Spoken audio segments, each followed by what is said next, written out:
Thanks for watching Market Day Report. I'm John Jenkinson. The thin details surrounding a new EU-U.S. trade agreement spark questions from the soybean industry to European officials themselves. But U.S. leaders are working out the specifics to ensure agriculture is top of mind in this deal. RFD-TV's Sarah Mock reports. Farm state lawmakers briefed by President Trump immediately after his meeting with EU leadership are hopeful.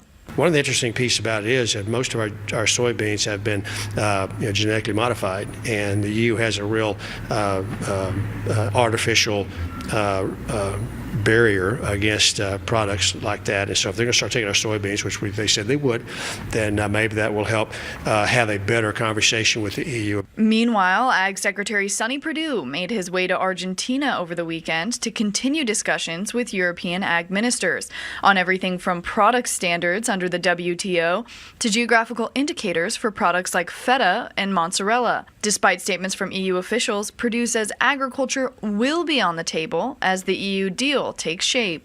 I made an emphasis that they need to step up and buy.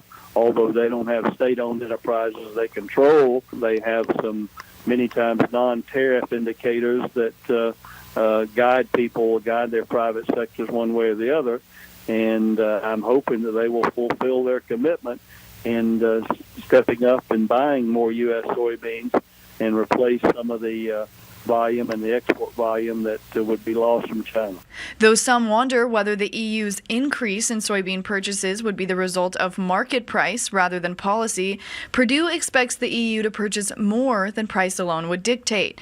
Conaway says while he hasn't heard specifics on other potential crop purchases by the EU, he is confident the president is fighting for American ag. The president was very articulate in understanding the impact that the disruption is having across rural America. He's very sensitive to that. He's got a really strong, almost complete understanding of what his tactics are doing.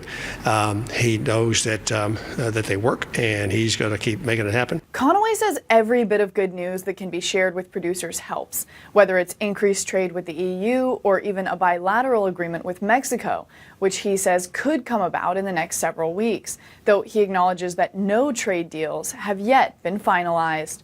For RFD-TV, I'm Sarah Mock in Washington. President Trump hosted an EU member nation at the White House Monday. In a joint press conference with Italy's Prime Minister, Trump said he'll be working to reduce the U.S. trade deficit with the country through new commercial opportunities. And the administration is also making trade moves in the Indo-Pacific region. Secretary of State Mike Pompeo